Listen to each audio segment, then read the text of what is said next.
টানছি পরবর্তী পর্যায়ে synthesis of yoga written by Shri Aurobindo. ইংরেজি পাঠে থাকবেন শ্রীমতী জয়ন্তিকা বসু, বাংলা যুগ সমন্বয় পাঠে থাকব আমি, এবং সমগ্র আলোচনায় থাকবে শ্রী সুধেন্দু সাহা। আমি জয়ন্তিকাকে বলছি। ওম শ্রী অরবিন্দ মীরা। অনেকদিন পর জবা তোমার গলা শুনে ভালো লাগছে। উপস্থিত সবাইকে শ্রদ্ধা সহকারে প্রণাম জানাই। আমি পড়ছি synthesis of yoga the accent of the sacrifice part 1 থেকে। How precisely or by what stages this progression and change will take place must depend on the form, need, and powers of the individual nature. In the spiritual domain, the essence is always one, but there is yet an infinite variety, and at any rate in the integral yoga, the rigidity of a strict and precise mental rule is seldom applicable, for even when they walk in the same direction, no two natures proceed on exactly the same lines, in the same series of steps, or with quite identical stages of their progress. It may be yet said that a logical succession of the states of progress would be very much in this order. First, there is a large turning in which all the natural mental activities proper to the individual nature are taken up or referred to a higher standpoint and dedicated by the soul in us. The psychic being the priest of the sacrifice to the divine service. Next, there is an attempt of an ascent of the being and a bringing down of the light and power proper to some new height of consciousness gained by its upward effort into the whole action of the knowledge. Here, there may be a strong concentration on the inward central change of the consciousness and an abandonment of a large part of the outward going mental life, or else its relegation to a small and subordinate place. At different stages, it or parts of it may be taken up again from time to time to see how far the new inner psychic and spiritual consciousness can be brought into the movements.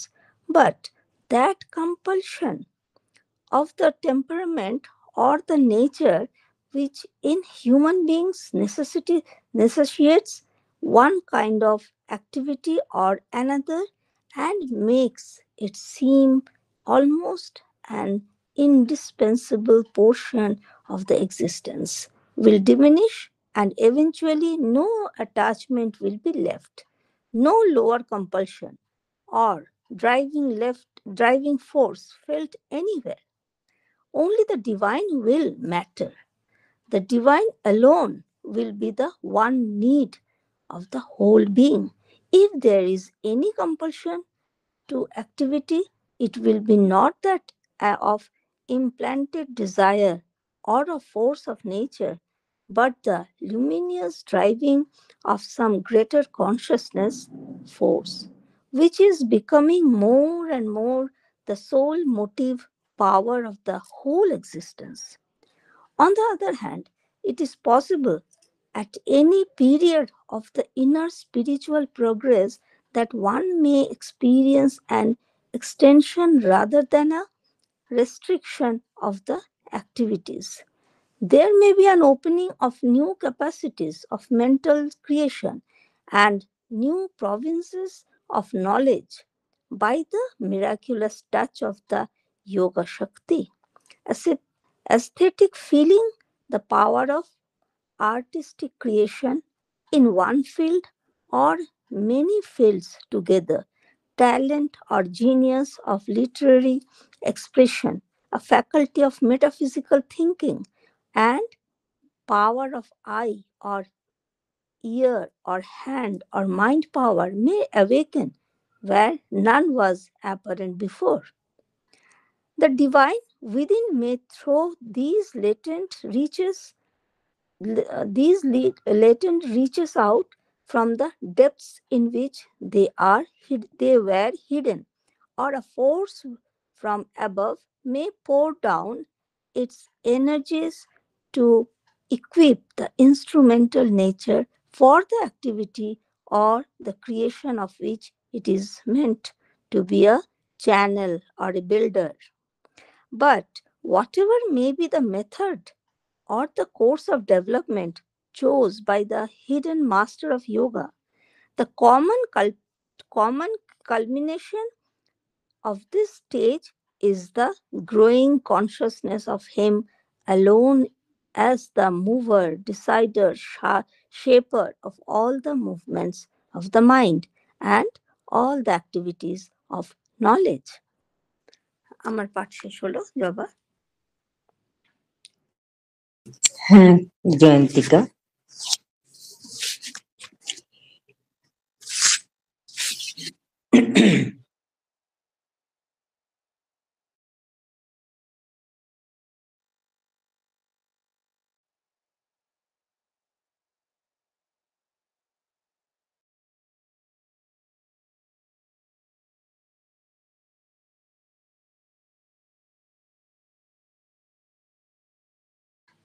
জবা তুমি unmute করো, mute করা রয়েছে।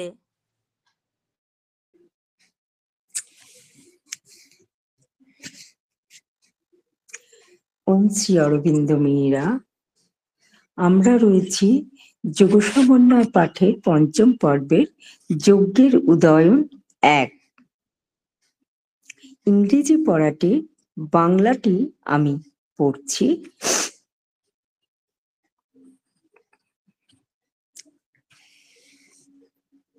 সঠিক কিভাবে বা কি কি পর্যায়ের মধ্য দিয়ে এই উন্নতি ও পরিবর্তন আসবে তা নির্ভর করে ব্যষ্টি প্রকৃতির রূপ, প্রয়োজন ও শক্তির উপর।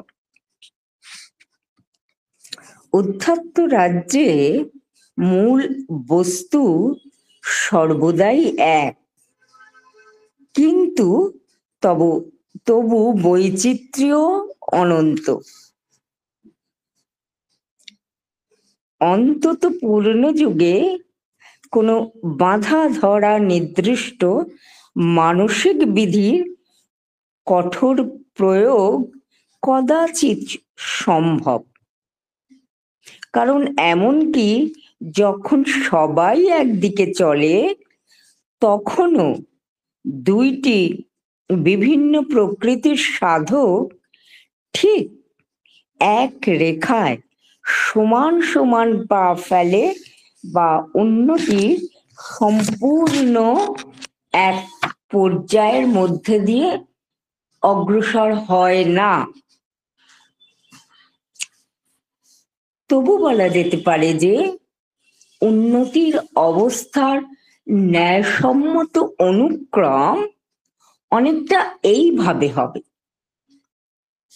প্রথমে এক বৃহৎ পরিবর্তন আসে, যাতে ব্যষ্টির প্রকৃতির অন্তর্গত স্বাভাবিক মানসিক বিভিন্ন বৃত্তিকে নেওয়া হয় উচ্চতর দৃষ্টির ভূমিতে, বা দেখা হয় সেখান থেকে, এবং আমাদের মধ্যকার অন্তঃপুরুষ চৈত্য পুরুষ যজ্ঞের পুরোধা সে সবকে নিবেদন করে দিব্য সেবায়। এরপর চেষ্টা হয় সত্তার উদয়ন, এবং এই ঊর্ধ্বমুখী চেষ্টার ফলে চেতনার যে নতুন উচ্চ স্তর লাভ হয়, সেখানকার উপযুক্ত আলোক ও শক্তিকে নামিয়ে আনারও চেষ্টা হয় জ্ঞানের সমগ্র ক্রিয়ার মধ্যে। এই সময় আসতে পারে চেতনার অন্তর্মুখী কেন্দ্রীয় পরিবর্তনের উপর তীব্র একাগ্রতা এবং বহির্মুখী মানসিক জীবনের বৃহৎ অংশের পরিহার, আর না হয় তাদের নির্বাসন ক্ষুদ্র ও গৌণ স্থানে। একে বা এর কোনো কোনো অংশকে আবার বিভিন্ন পর্যায়ে মাঝে মাঝে তুলে নেওয়া যেতে পারে, এই দেখার জন্য যে এই গতিবৃত্তির মধ্যে নতুন আন্তর চৈত্য ও অধ্যাত্ম চেতনা কত দূর আনা সম্ভব। যে স্বভাব বা প্রকৃতির বশে মানুষ এক বা অপর কাজ করতে বাধ্য হয় আর মনে করে এ হলো জীবনের একরূপ অপরিহার্য অংশ, সেই স্বভাব বা প্রকৃতির জোর হ্রাস পাবে। পরিশেষে তার কোনো আসক্তি থাকবে না, কোথাও সে অনুভব করবে না কোনো অবড় বাধ্যবাধকতা বা প্রেরণা শক্তি। একমাত্র ভগবানই তার সাধ্য, শুধু ভগবানই তার সমগ্র সত্তার একমাত্র প্রয়োজন। যদি কর্মের পশ্চাতে কোনো প্রেরণা থাকে, সে প্রেরণা অন্তর্হিত কামনার নয় বা প্রকৃতির শক্তির নয়, এ হলো কোনো মহত্তর চিৎ শক্তির দীপ্ত প্রেরণা বা উত্তরোত্তর হয়ে উঠেছে সমগ্র জীবনের একমাত্র প্রবর্তক শক্তি। অপরপক্ষেও সম্ভব যে আন্তর অধ্যাত্ম উপস্থিতির যে কোনো পর্বে সাধক অনুভব করবে যে তার কাজকর্মের পরিধি সংকুচিত না হয়ে বরং প্রসারিত হয়েছে। যোগশক্তির অলৌকিক স্পর্শে মানসিক সৃজনের নব নব সামর্থ্য, জ্ঞানের নব নব ক্ষেত্র উন্মুক্ত হয়েছে। সৌন্দর্য বোধ এক বা একসঙ্গে অনেক ক্ষেত্রে কথা সৃষ্টির ক্ষমতা, সাহিত্য সৃষ্টির কুশলতা বা প্রতিভা, দার্শনিক চিন্তা শক্তি, চক্ষু কর্ণ হস্ত বা মনের শক্তি, এই সব যা কখনো দেখা যেত না তা ফুটে ওঠে। যে কাজকর্ম বা সৃষ্টির যে জন্য করণিক প্রকৃতি অভিপ্রেত প্রণালী বা রচয়িতা তার জন্যে এই প্রকৃতিকে সুসজ্জিত করার উদ্দেশ্যে অন্তস্থ ভগবান এই সব গূঢ় ঐশ্বর্যকে বাইরে প্রকাশ করতে পারেন সত্তার গভীরতা থেকে, যেখানে তারা প্রচ্ছন্ন ছিল, অথবা ঊর্ধ্ব থেকে কোনো শক্তি বর্ষণ করতে পারে তার বীর্যধারা।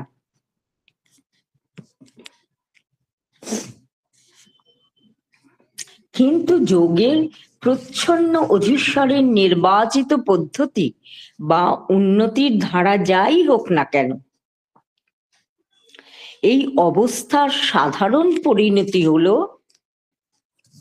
উপস্থিত চেতনার ক্রমবৃদ্ধি এবং এই বোধ যে এই মনের সকল গতিবৃত্তি ও জ্ঞানের সকল কর্মের প্রবর্তক, নির্ধারক ও রূপকার। বাংলার পরে সমগ্র আলোচনা করবে সুধেন্দু। সুধেন্দুকে বলছি।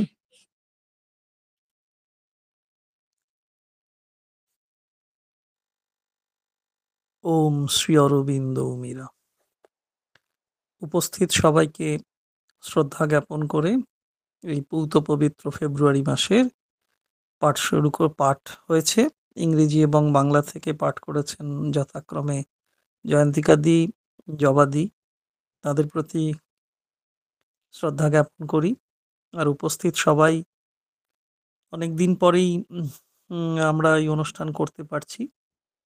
তারা যে ধৈর্য ধরে অপেক্ষমান এসেছেন, শুনছেন, এটা আমাদের কাছে অনেকটাই আনন্দের।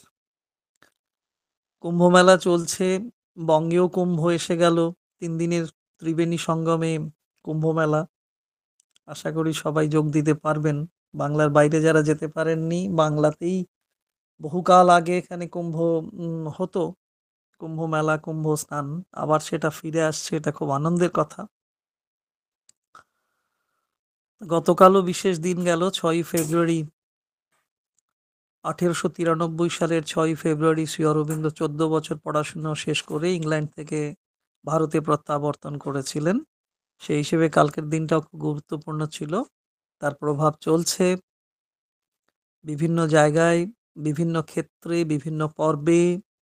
শ্রী অরবিন্দের সেই ভাবধারা বয়ে চলেছে। আজকেও বিভিন্ন জায়গায় অনুষ্ঠান হচ্ছে। এক জায়গায় ছোট্ট একটি অনুষ্ঠানে বসেছিলাম, উঠে এলাম মাঝপথে।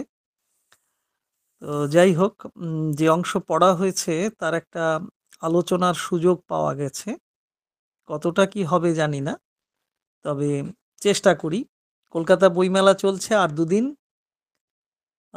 আমাদের বইপত্র বেশ ভালোই বিক্রি হচ্ছে, সুখবর জানাই। আরও সুখবর জানাই, বাংলায় আবার ঠান্ডা ফিরে আসছে। গরম যেরকম এসেছে, তারপরে আবার ঠান্ডা আসছে, খুব আনন্দের কথা। তো সেই আনন্দের মধ্য দিয়েই আলোচনা শুরু করি।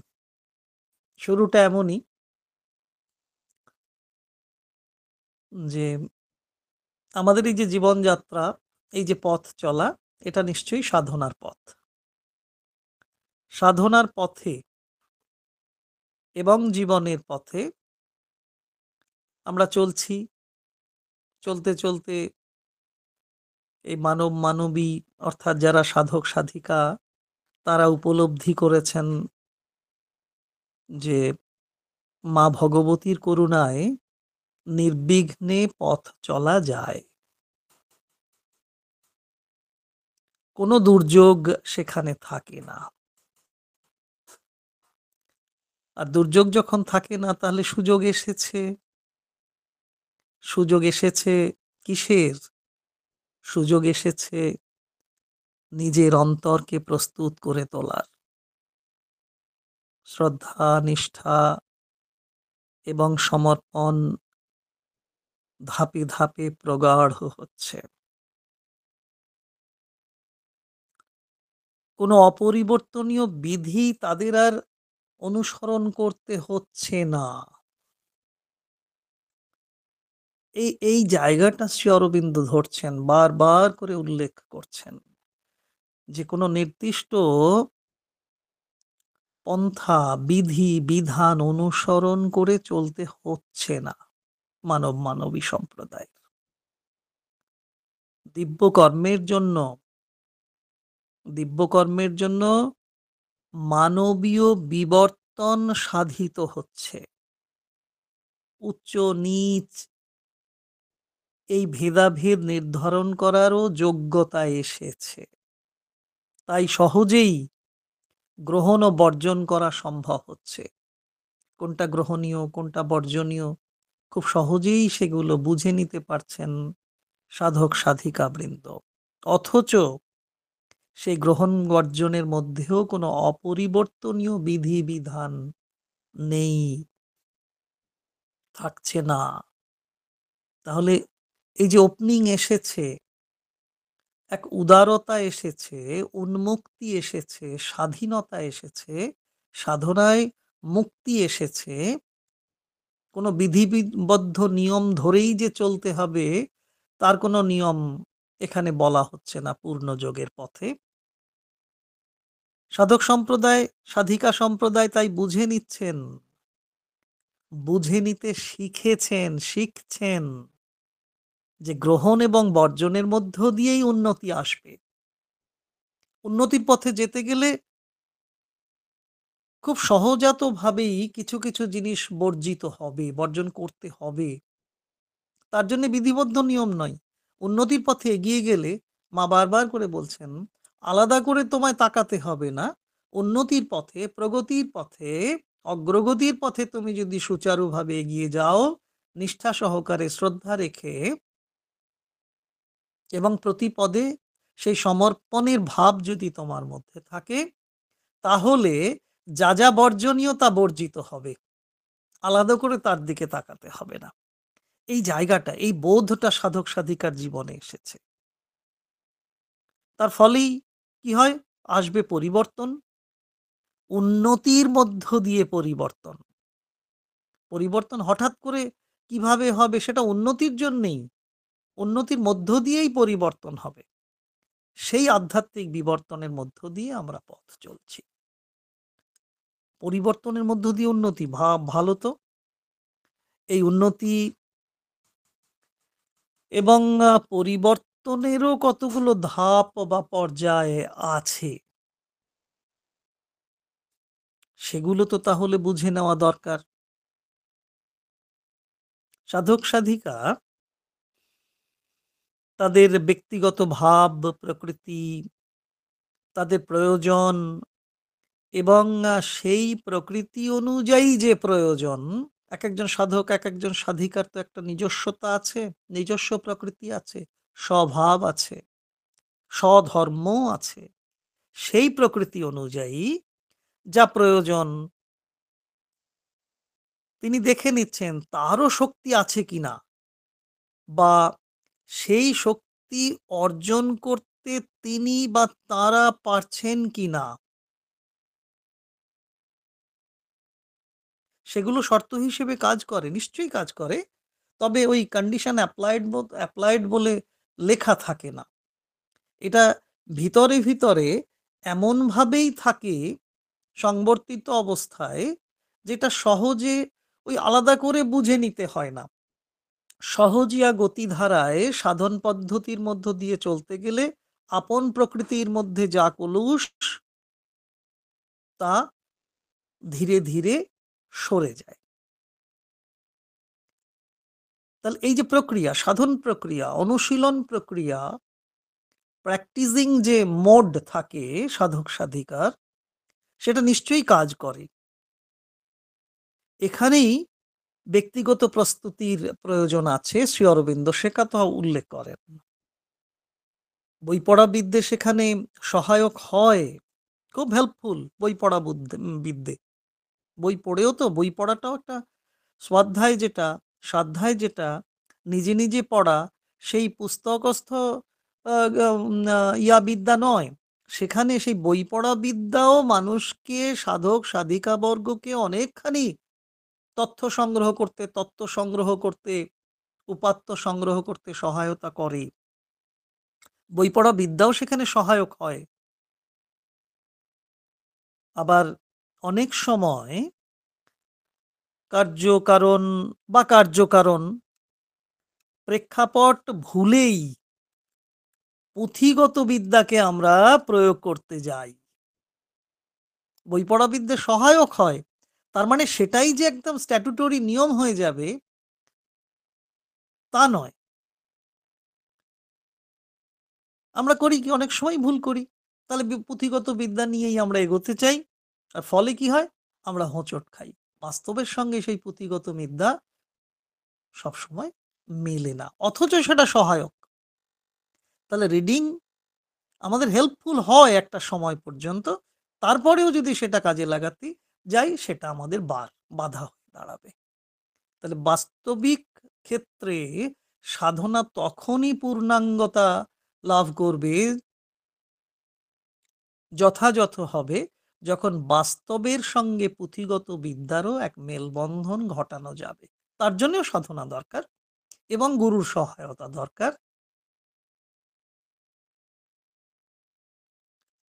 ওই যে পুঁথিগত বিদ্যা বাস্তবের সঙ্গে না মিলিয়েই যদি প্রয়োগ করতে যাই, হোঁচট খাই, বাধা আসে, বিপত্তি আসে, এমনকি অন্যদের সঙ্গে বিবাদ বিতর্কে জড়িয়ে পড়ি, মেলাতে পারি না। এ তো একেবারেই সাধারণ জীবনের কথা, তাই না? এখানে বহুতাই বেশি, একতা নয়, বহুতা। আর বহুতার মধ্য দিয়ে ঐক্য আনতে পারি না, বহুতার মধ্যে ঢুকে পড়ি, ফলে বিতর্ক বিবাদ এসে যায়। আবার আবার এই জীবনের মধ্যে থেকেও চেতনার তো উন্নয়ন ঘটে,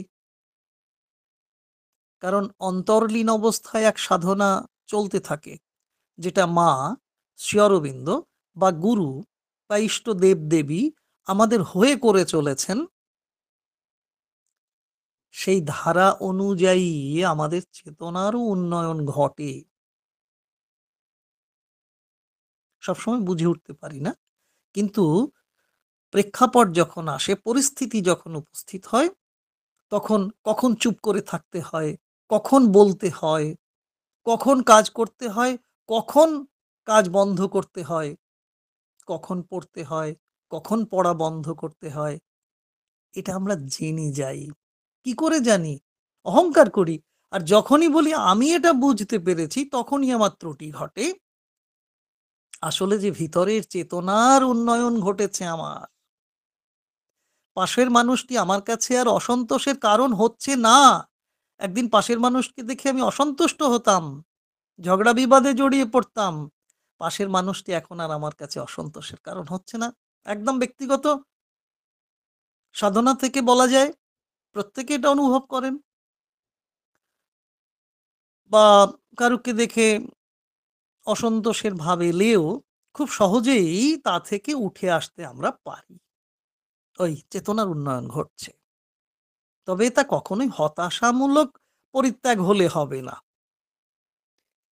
এখানে একদম নিরাশ হওয়ার ক্ষেত্রে যে আমি পারছি না, বাধ্য হয়ে যাচ্ছি, তা নয়। একটু একটু খেয়াল রাখা। আমরা আমরা অনেক কাজ করে থাকি, বলে থাকি, যা পারিস কর গে যা। বলি তো? এটা একটা বীতশ্রদ্ধ ভাব। অর্থাৎ হতাশামূলক পরিত্যাগ ছাড়া আর কিছু নয়। যা পারিস কর। আমি আর দেখতে পারবো না। বলি না? সাংগঠনিক ক্ষেত্রে হোক, ব্যক্তিগত জীবনে হোক, পারিবারিক জীবনে হোক, সামাজিক জীবনে আমরা এরকম বলে থাকি। যা পারিস কর গে যা। আমি আর দেখতে পারবো না। তার মানে ভিতরে, ভিতরে প্রচ্ছন্ন আকারে কিছুটা অহংকার আমার মধ্যে রয়েছে, যে আমি ছাড়া তোরা কেউ কিছু করতে পারবি না। তা নয় আসলে। দেখতে হবে অন্যের ওপর ভরসা করে নিশ্চিন্ত ও নিরুদ্বেগ থাকতে পারছি কিনা। এটাও একটা সাধনা। অবশ্য তার জন্য দায়িত্ব দিয়ে তার জন্যই পরমের কাছে প্রার্থনা রাখা দরকার। একজনকে আমি দায়িত্ব দেব, সঙ্গে, সঙ্গে শ্রী অরবিন্দ, শ্রীমা আমাদের বলে দিচ্ছেন, তুমি অন্যের উপর দায়িত্ব দেবে, সেই সঙ্গে, সঙ্গে সে যাতে দায়িত্ব সুচারুভাবে পালন করতে পারে, তার জন্যেও প্রার্থনা করতে হবে ইষ্টের কাছে। এই আমার সাধনা। এই ব্যক্তিগত সাধনা যদি সমষ্টির মধ্যে ছড়িয়ে পড়ে, তাহলেই তো এগিয়ে যাওয়া, প্রগতি সেখানে। পণ্ডিতরা সেটা করেন না। তথাকথিত পণ্ডিতরা তা করেন না। নিজস্ব ব্যক্তিগত সিদ্ধাই নিয়েই তারা ব্যস্ত থাকেন। সমষ্টির কল্যাণ সাধনার জন্য তারা ব্রতী হন না। শ্রী অরবিন্দ এক্ষেত্রে পণ্ডিতবর্গের কথা বলেছেন। আমরা হয়তো আগামীকালে কিছু কিছু বলার সুযোগ পাবো, হয়তো পণ্ডিতবর্গ নিয়ে আলোচনা চলছে বেদ রহস্যে।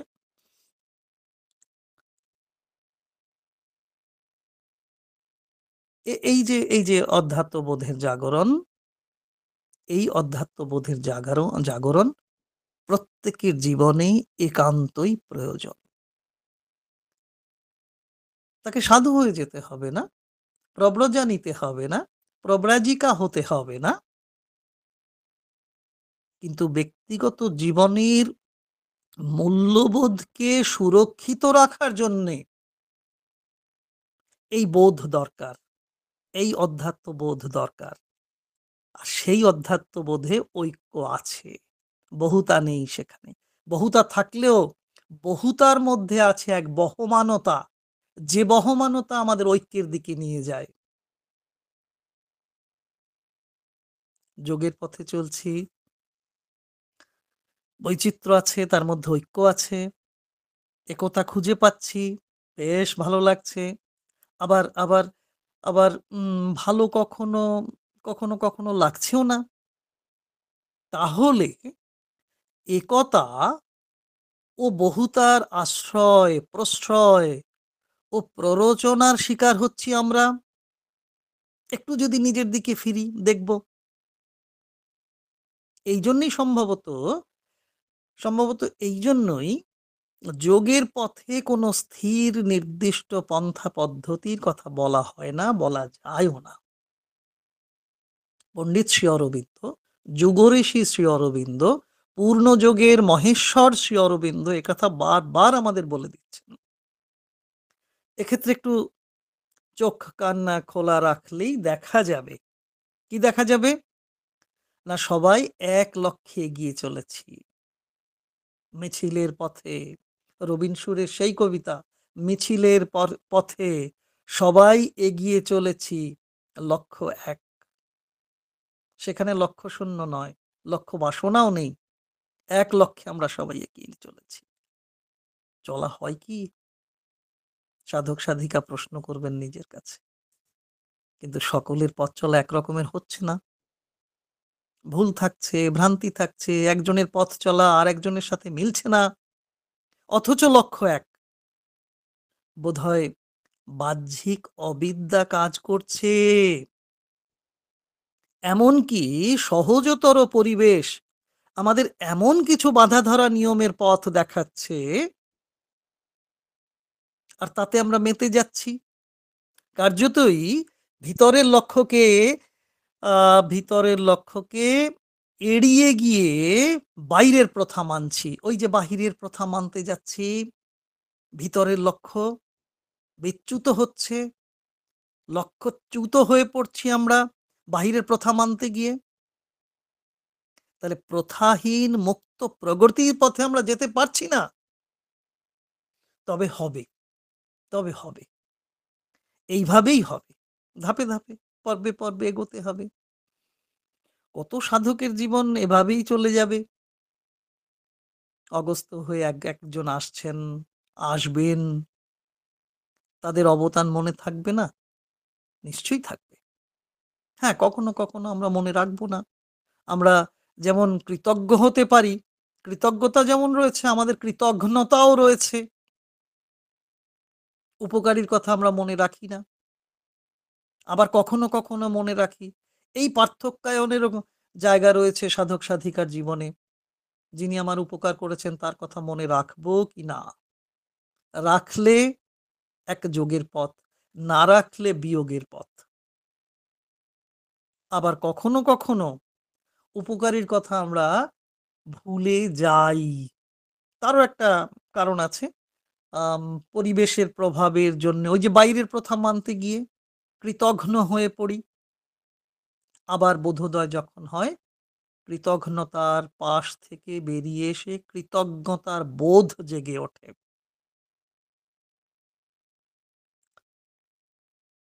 এই যে বিভিন্ন উপকারী আমার জীবনে আসবেন, অগস্ত্যরূপী এক একজন সাহায্যকারী আমাদের আসবেন, কিন্তু তাদের কৃতকর্মের সুফল আমরা ভোগ করতে থাকবো, মনে রাখি বা না রাখি।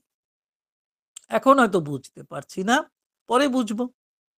এখন বুঝতে পারছি না, কারণ কি? স্পষ্টতই আমার অজ্ঞানতা রয়েছে। অজ্ঞানতা কেন? না, আমাদের প্রত্যেকের ভিতরেই অন্তঃকরণ আছেন। চৈত্য সত্তা, পূর্ণ আলো, পূর্ণ জ্ঞান, পূর্ণ শক্তি, পূর্ণ জ্যোতি, পূর্ণ চেতনা, পূর্ণ আনন্দ নিয়ে বিরাজ করছেন। অথচ তার ক্রিয়া আমরা আমাদের অবিদ্যা দিয়ে বুঝতে পারছি না। বাহিরের অবিদ্যা আর ভিতরের অজ্ঞানতা, উভয় যখন এক হয়ে যায়, তাহলে অবিদ্যা আর অজ্ঞানতা আমাদের একেবারে চরম ছারখার, ধ্বংসের পথে নিয়ে যায়। বাহিরের অবিদ্যা দূর হলে তবেই তো ভিতরের জ্ঞান আসে। ভিতরের জ্ঞান সম্পন্নতা সেই চৈত্য সত্তা পূর্ণ আলো নিয়ে বিরাজ করছেন। পূর্ণ জ্ঞান, শক্তি, জ্যোতি, চেতনা, আনন্দ নিয়ে আমার ভিতরেই বিরাজ করছেন। অথচ বুঝতে পারছি না। তার ক্রিয়া আমরা আমাদের অবিদ্যা দিয়ে বুঝতে পারছি না। অবশ্যই এই বিদ্যা বাইরের, তাই তো? অবিদ্যা তো বাইরেরই হয়। অবিদ্যা দিয়ে আমাদের আমাদের কি বলবো, মানসিক বৃত্তিগুলি যতদিন আক্রান্ত থাকবে, এই অবিদ্যা দিয়ে আমাদের মানসিক বৃত্তিগুলো, আমরা তো মনোময়, বেশিরভাগই মনে যা হয় তাই করি। তাই যে বৃত্তিগুলো, সেগুলো মানসিক। সেই মানসিক বৃত্তিগুলো যতদিন ওই অবিদ্যাগ্রস্ত হয়ে থাকবে, ততদিন ভিতরের জ্ঞানক্রিয়া অজ্ঞানতায় পরিণত হবে। জ্ঞানবোধ আসবে না, জ্ঞানক্রিয়া আসতে দেরি হবে। তার জন্যই তো ব্যক্তিগত প্রচেষ্টার প্রয়োজন, সাধ্যায় প্রয়োজন, সৎসঙ্গ প্রয়োজন, পাঠচক্রের প্রয়োজন। দেখে শেখার মধ্য দিয়ে আসে অনুশীলন করার। ব্যক্তিগত অনুশীলনের সৎ ভাবনা, অন্যকে দেখে আমার চেয়ে বড়। বাড়ির মানুষের আগে বলে দিতেন না, তোমার যে কোয়ালিটিতে যিনি ভালো, তার সঙ্গে মেলামেশা করো। সৎসঙ্গে স্বর্গবাস, কথা তো আছেই। ফলে কি হয়? সদ্ভাবনা আসে, অনুশীলনের সদ্ভাবনা আসে, ধীরে ধীরে আসে সচেতনতা। বাইরের সব কথা, সব কাজ তখন কি হয়? দিব্য সেবায় রূপান্তরিত হয়। আমাদের অন্তঃপুরুষ আমাদের জীবনে নেতৃত্ব দিতে থাকেন। যা কিছু ভালো, যা কিছু ভালো, তাকে নিয়ে আসার চেষ্টা চলতে থাকে। অন্যের অনেক কিছুই ভালো লাগে। এতদিন শুধু ভালোই লেগেছে, অন্যেরটা ভালো লেগেছে, এবং ভালো লাগার মধ্য দিয়ে এক ঈর্ষা প্রকাশিত হয়েছে বা প্রকাশিত হয়নি, কিন্তু ঈর্ষিত দৃষ্টিভঙ্গি রয়েছে। অন্যেরটা ভালো দেখেছি, এতদিন শুধু ভালোই লেগেছে, ভালোকে দেখতে বারবার ছুটে গেছি, যাই ভালোকে দেখতে ছুটে ছুটে যাই। যেদিন থেকে অন্তঃপুরুষ আমার জীবনে নেতৃত্ব দিতে থাকেন, যেটুকু আমার ভালো ছিল না, ছিল কালোয় ভরা, সেটুকুও আলোয় ভরে ওঠে। মানে ওই যে ভালো দেখেছি, বারবার ভালো দেখতে যাচ্ছি, তার মানে আমার মন্দটুকুও ভালোতে রূপান্তরিত করে নিতে পেরেছি। কখন? যখন আমার ভিতরের অন্তঃকরণ জাগ্রত হয়েছেন, পূর্ণতা পেয়েছেন। আর যেই আমার অন্তঃকরণ আলোয় ভরে উঠেছে, সমস্ত কালো বিমোচিত হয়েছে, কি হয়েছে তার ফলে? না আর ছুটতে হচ্ছে না, ছুটে যেতে হয় না। ভালো যে আমার হাতের কাছেই আছে। এই যারা আমরা সেন্টার ব্রাঞ্চ চালাই, অনেকেই বলবেন, "সুধেন্দু, তুমি বড্ড সেন্টার ব্রাঞ্চ করো।" করব, নিশ্চয়ই করব। আমরা সেন্টার ব্রাঞ্চ চালাই। এই সেন্টার ব্রাঞ্চের মধ্য দিয়েই গৃহী মানুষ রূপান্তরিত হওয়ার স্বপ্ন দেখবেন। তাই সেন্টার ব্রাঞ্চগুলো চালানোর চেষ্টা করি আমরা। যতটুকু পারি আমরা আমাদের মতো করে বোধ, যতটুকু আমার উন্নয়ন ঘটেছে সেই বোধ দিয়ে, উন্নয়ন সমৃদ্ধ বোধ দিয়ে সেই সেন্টার ব্রাঞ্চগুলো চালাতে চাই। সেখানে মনে রাখতে হবে, নিশ্চয়ই মনে রাখতে হবে আমাদের সকলের, যে অন্য সেন্টারগুলো ভিজিট করতে হবে। অন্য সেন্টারগুলোতেও আমাদের যেতে হবে। দেখতে হবে কি তাদের ভালো, এবং সেই ভালোগুলো আমাদের সেন্টারেও করা যায় কিনা, তার চেষ্টা চালাতে হবে। আর এই প্রচেষ্টা চালাতে গেলেই আসবে চরম একাগ্রতা, আসবে চেতনাগত অন্তর্মুখী প্রবণতায় কেন্দ্রীয় পরিবর্তন। ফলে কি দেখা যাবে? না, যেসব মানসিক ক্রিয়াকলাপ আমাদের বহির্গামী করে তুলেছিল এতদিন, তার মধ্যে এতদিন ডুবেছিলাম, আজ সেগুলোকেই ত্যাগ করার একান্ত ইচ্ছে হচ্ছে। খুব চেষ্টা চলছে। একেবারে সরিয়ে বা বর্জন করতে না পারলেও তাদের উদ্দেশ্যগুলোকে মুখ্য না করে গৌণ করার প্রচেষ্টা থাকছে। মহৎ হতে চাইছি, অন্তঃকরণ জাগছে।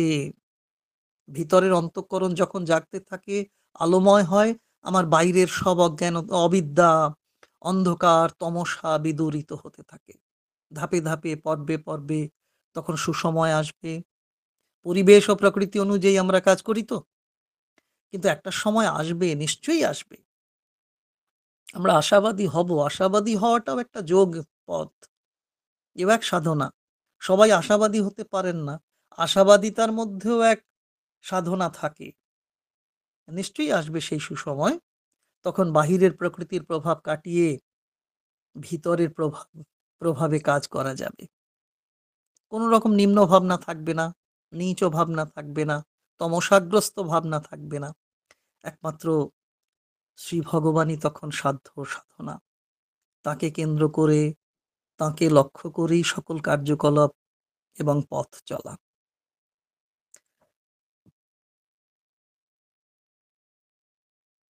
হ্যাঁ, এটাও ঠিক যে কাজ করায় প্রেরণা থাকবে। তবে সে প্রেরণা বাইরের নয়, সে প্রেরণা আসবে ভিতর থেকে। এবং সেই ভিতরের মহত্তর চিৎশক্তির দীপ্ত প্রেরণা উত্তরোত্তর আমাদের জীবনের একমাত্র প্রবর্তক শক্তি হয়ে উঠবে। আমরা যে কাজকর্ম করি, সেই কাজ এইভাবে ভিতরের শক্তির প্রভাবে চলতে থাকবে, চলতে থাকেও। আমরা সবসময় বুঝে উঠতে পারি না। বেশিরভাগ কাজ করি, কথা বলি, লিখি, পড়ি কি জন্য? অন্যদের খুশি করার জন্য, প্রশংসা পাবার জন্য। সে এক প্রাণিক প্রভাব। এর মধ্যে প্রাণিকতা থাকে। অহং উসখুস করে, লৌকিক সামাজিক প্রেরণা থাকে। তা নয়। যোগপথে চলবো। যোগপথে চলবো আর খালি বাইরের প্রভাবেই ব্যস্ত থাকবো তা তো হবে না। হওয়া উচিতও নয়। প্রাণিক প্রভাবে কাজ করলে অল্প সময়ের প্রশংসা পাওয়া যায়, নিশ্চিতভাবেই পাওয়া যায়। মা বলছেন তা দীর্ঘস্থায়ী হয় না। চিরকাল তো নয়ই।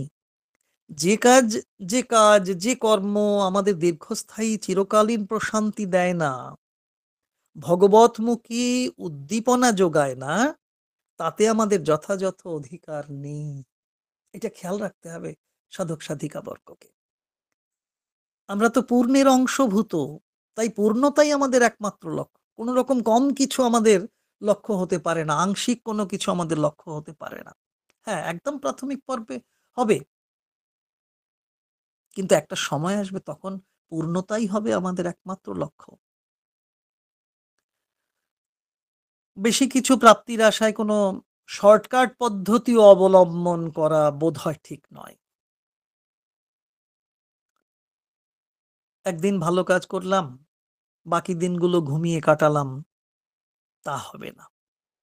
যোগশক্তি এমন এক শক্তি, আহ যোগশক্তি এমন এক শক্তি, শ্রী অরবিন্দের কথা ধরেই বলি, যা অধমকে উত্তম করে তোলে, চিকিৎসককে কবি করে তোলে।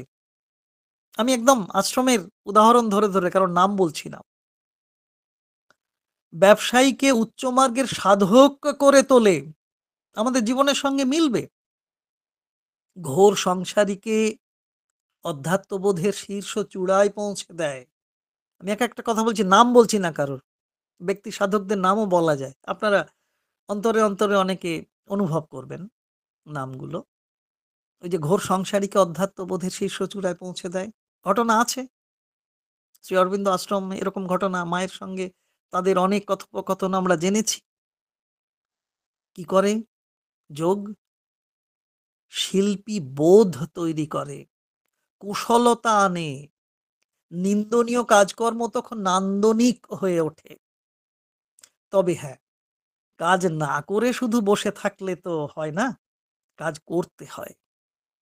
সঙ্গে আকুতি থাকবে, আস্পৃহা থাকবে, তাহলেই হবে।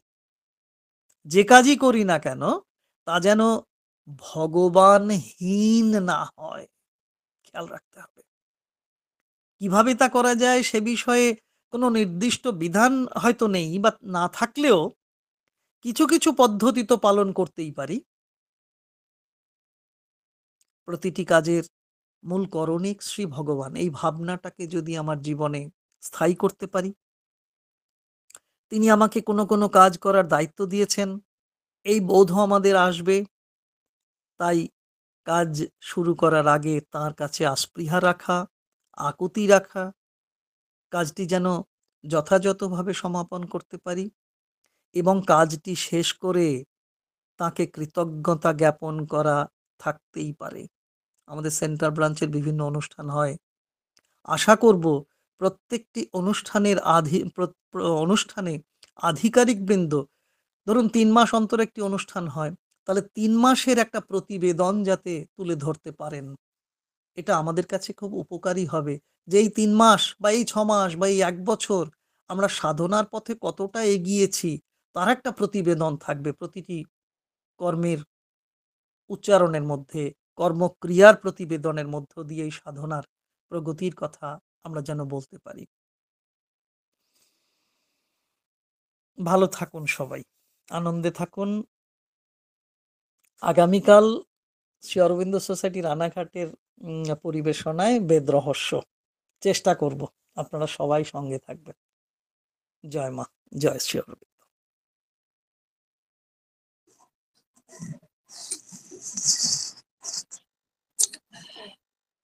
উপস্থিত সবাইকে আমার শাখার তরফ থেকে কৃতজ্ঞতা জানিয়ে, শ্রী মা ও শ্রী অরবিন্দের চরণে প্রণাম জানিয়ে আজকের এই সান্ধ্য গুগল মিট অনুষ্ঠানে উপস্থিত প্রত্যেককে আবার কৃতজ্ঞতা জানিয়ে আজকের এই অনুষ্ঠান এখানে ইতি টানছে। আগামী শুক্রবার আবার ঠিক রাত ৮টায় আমরা সবাই এই প্ল্যাটফর্মে এসে মিলিত হব। শুভ রাত্রি, সবাই ভালো থাকবেন।